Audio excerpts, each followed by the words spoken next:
तो क्या ये रिटर्न मिड कैप का जो सारे के सारे ईटीएफ ने बना के दिया है, तो हम कौन सा ईटीएफ बाय करें? क्योंकि रिटर्न सबका सेम है और किस आधार पे हम चुनाव करें कि हमें ये ईटीएफ बाय करना है या नहीं बाय करना। तो चलिए समझते हैं वन बाय वन। दोस्तों, आम जिंदगी में एक कहावत है कि बिचौलियों के साथ नहीं रहना चाहिए, यानी जो बीच में लोग रहते हैं उनका साथ आपको छोड़ देना चाहिए ताकि आप तरक्की कर सकें। लेकिन स्टॉक मार्केट के संदर्भ में जब आप ये बात सुनेंगे तो आपको हमेशा मिड कैप के साथ रहना चाहिए, यानी बीच वाली कंपनियों के साथ अगर आप हैं तो ये समझ लो कि आपकी तरक्की जो है वो निश्चित है, भले ही लेट लगे सवेरे। तो आज हम बात करने वाले हैं मिड कैप के ईटीएफ के ऊपर। 5 जो टॉप के ईटीएफ है, नाम डेफिनेटली मैं बताने वाला हूं, उसमें से वो कौन सा ईटीएफ है जो आपको अपने वॉच लिस्ट में रखना चाहिए, जिसके साथ आपको पकड़ना चाहिए, जिसका साथ आपको निभाना चाहिए। तो पांचों ईटीएफ के बारे में हम वन बाय वन डिस्कस करने वाले हैं और ये देखने वाले हैं कि ये पांचों ईटीएफ में क्या आप पैसा लगा चुके हो। सबसे पहले ये बताइएगा कमेंट करके। और अगर आप लगाने जा रहे हो पैसा तो किस ईटीएफ में लगाना चाहिए, मिड कैप के अंदर कौन सा बिचौलिया ईटीएफ है जो आपके लिए बढ़िया है। तो वीडियो जो अच्छा लगे तो लाइक करिएगा, नए हो चैनल को सब्सक्राइब नहीं किया है तुरंत सब्सक्राइब कर लो, क्योंकि हिंदुस्तान के अंदर बड़े चैनलों में से ये काउंट होता है जो ईटीएफ को जो है टच करता है और ईटीएफ को सिखाता है। तो चलिए वीडियो को शुरू कर। अगर आप देखें तो हर एक ने अपना एक मिड कैप का ईटीएफ बना रखा है। पहला ईटीएफ है मिड 150, जिसे कोटक ने बनाया है। उसके बाद है मिड 150 जिसे जो है निपॉन इंडिया ने बनाया है। उसके बाद है मिड 150 केस, जिसे जीरोधा ने बनाया है। उसके बाद आता है मिड कैप ईटीएफ, जिसे मिरई एसेट ने बनाया है। और पांचवा आता है मिड कैप आई ईटीएफ, जिसे जो है आईसीआईसी प्रूडेंशियल है। तो ये पांचों ईटीएफ सब मिड कैप को टच करते हैं, मिड कैप के ईटीएफ। यहाँ पर अगर आप देखें तो हर एक ईटीएफ ने पिछले एक साल में 6.5% का एवरेज रिटर्न बना के दिया। तो क्या ये रिटर्न मिड कैप का जो सारे के सारे ईटीएफ ने बना के दिया, तो हम कौन सा ईटीएफ बाय करें? क्योंकि रिटर्न सबका सेम है और किस आधार पे हम चुनाव करें कि हमें ये ईटीएफ बाय करना या नहीं बाय करना। तो चलिए समझते हैं वन बाय वन। सबसे पहले लेते हैं मिड 150 कोटक का।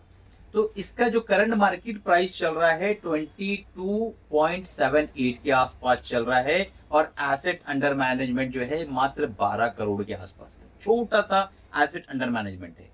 पी अगर आप देखें तो 28 के आसपास है और 0.10% के आसपास का एक्सपेंस रेशियो।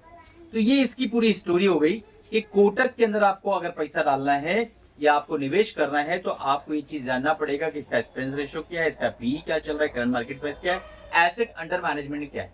अब चलते हैं दूसरे ईटीएफ को देख लेते हैं, मिड 150 जिसे निपॉन मैनेज करता है। 231 के आसपास इसका करंट मार्केट प्राइस चल रहा है। 3,323 करोड़ के आसपास का इसका एसेट अंडर मैनेजमेंट, बहुत बड़ा एसेट अंडर मैनेजमेंट है।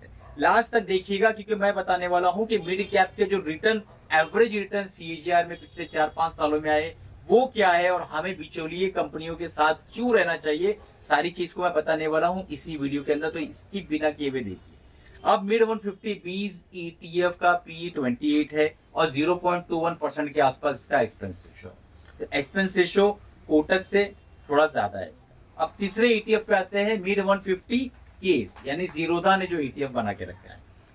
11 रुपया 21 पैसे के आसपास का करंट मार्केट प्राइस चल रहा है। 247 करोड़ के आसपास का एसेट अंडर मैनेजमेंट। कोटक से तो बढ़िया है, कोटक का मात्र 12 करोड़ के आसपास का एसेट अंडर मैनेजमेंट है, इसका 247 करोड़ के आसपास का एसेट अंडर मैनेजमेंट है। 28 का इसका पी है और 0.21% के आसपास एक्सपेंस रेशियो। अब चलते हैं हम तीसरे ईटीएफ की तरफ, चौथे ईटीएफ की तरफ, इनफैक्ट मिड कैप ईटीएफ, जिसे मिरई एसेट ने बनाया है। 22 रुपया 84 पैसे के आसपास इसका जो है करंट मार्केट प्राइस चल रहा है। इसका पी 28 के आसपास है और 1690 करोड़ के आसपास, यानी 1690 करोड़ के आसपास का एयू में इसका एसेट अंडर मैनेजमेंट है।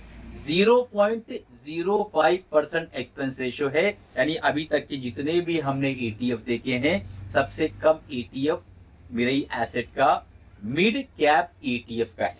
तो क्या इसे ले लेना चाहिए वॉच लिस्ट में? चलिए देखते हैं। अब चलते हैं पांचवें ईटीएफ की तरफ, जिसे आईसीआईसीआई प्रूडेंशियल ने बनाया है मिड कैप IETF 23.13 के आसपास का मार्केट, इसका जो करंट मार्केट प्राइस चल रहा है 692 करोड़ के आसपास का एसेट अंडर मैनेजमेंट है और 28 का पी है और 0.15% के आसपास का इसका एक्सपेंस रेशियो है। तो एक्सपेंस रेशियो के अकॉर्डिंग अगर देखें तो मेरे एसेट का जो ETF है वो बढ़िया लग रहा है। लेकिन हमें किस स्ट्रेटजी का यूज करना चाहिए, किन चीजों का यूज करना चाहिए और क्या चीज को आधार बनाना चाहिए। तो सबसे पहले देख लेते हैं कि इन लोगों ने रिटर्न कितना दिया था। अप्रोक्सीमेट 6.5% के आसपास का रिटर्न साल भर का बना के दिया है मार्केट की इतने तामझाम के बाद भी। लेकिन अब सवाल ये होता है बाबू कि आप कौन सा ETF लोगे, क्योंकि ये पांचों ETF आप थोड़ी ले सकते हो, इतना पैसा थोड़ी रिटेल के पास होता है। तो हमें लेना है कौन सा ETF। इससे पहले मैं आपको एक बहुत इंपॉर्टेंट अनाउंसमेंट देने वाला हूँ। 50% के बम्पर डिस्काउंट पे हमारा ETF ट्रेडिंग प्रोग्राम का अगला बैच बहुत तेजी से फिल हो रहा है। अगर आप ETF को लेके बहुत ज्यादा सीरियस है, सीखना चाहते हैं हमसे, हमारी मेंटरशिप लेना चाहते हैं, लर्न करना चाहते हैं, तो डिस्क्रिप्शन में नंबर है, तुरंत हमारी टीम से कांटेक्ट करो, अपने सीट्स को लॉक करो, वीडियो की रिकॉर्डिंग तुरंत प्राप्त करो और जब लाइव सेशन जूम पर होगा, जब मैं पढ़ाऊंगा तो आपको इनविटेशन लिंक आ जाएगा। आगे बढ़ते हैं, देख लेते हैं कि मिड कैप यानी बिचौलियों के साथ क्यों रहना, क्योंकि इसके अंदर ऐसी कंपनियां हैं जिसके अंदर पोटेंशियल है लार्ज कैप ब्लू चिप कंपनियों बनने का। और जब कंपनियां ग्रो करेगी तो ये ETF ऑटोमेटिक आगे बढ़ता जाएगा, इसका प्राइस जो है NAV में सेट होता जाएगा और आपका प्रॉफिट धीरे धीरे बनता चला जाएगा। तो यही वजह है कि हमें ना बहुत ज्यादा स्मॉल कैप ना बहुत ज्यादा लार्ज कैप, बल्कि हमें जो है, देखिए अभी जाएंगे आप तो निफ्टी की जो ETF है ना उसका माइनस में या 1.5-2% का रिटर्न बता रहा होगा, फिर भी ये 6% 6.5% के आसपास का मिड कैप रिटर्न आज भी बता रहा है। तो ये बता रहा है कि भाई इतनी गिरावट के बाद भी मैं पॉजिटिव में खड़ा हूं आज के बाद। लेकिन सवाल ये पैदा होता है कि इन ETF के बीच में कौन सा ETF है और क्या आधार। एसेट अंडर मैनेजमेंट ह्यूज होना चाहिए, वो कौन सा है, मिड 150 निपॉन का, ठीक है। थोड़ा सा हम महंगा ले लेंगे, एक्सपेंस रेशियो 0.21% है, लेकिन ये जो है इसकी ट्रेडिंग वॉल्यूम बड़ी अच्छी है और प्राइस जो है 231 के आसपास है। तो मेरी वोटिंग होती है मिड 150 के ऊपर। अब मुझे आप कमेंट करके बताइए कि आप किस ETF को वोट देना चाहते हो, आपके वॉच लिस्ट में कौन सा ETF है। ये सारी चीजों को मुझे बताओ कमेंट करके, ताकि मैं भी समझ सकूं कि हमारे जो सब्सक्राइबर है, व्यूवर्स है या हमारे जो स्टूडेंट्स हैं उन्होंने कौन सा ETF ले रखा है। जरूर कमेंट करिएगा। इस तरीके के वीडियोस को प्राप्त करने के लिए आप हमारे चैनल को सब्सक्राइब कर लो, बेल बटन दबा दो, अपने फैमिली फ्रेंड्स तक वीडियो को शेयर करो और अपने फाइनेंशियल एडवाइजर से राय मशवरा लेके काम करो। अब एक अनाउंसमेंट है कि अगर आप टेक्निकल एनालिसिस और एडवांस टेक्निकल एनालिसिस सीखना चाहते हो तो हमारे चैनल के मेंबरशिप ज्वाइन कर लो, वहां पे आपको बिल्कुल फ्री में सारे वीडियोस मिल जाएंगे। दोस्तों, कमाते रहो, खुश रहो, अपना और अपनी फैमिली का ख्याल रखो।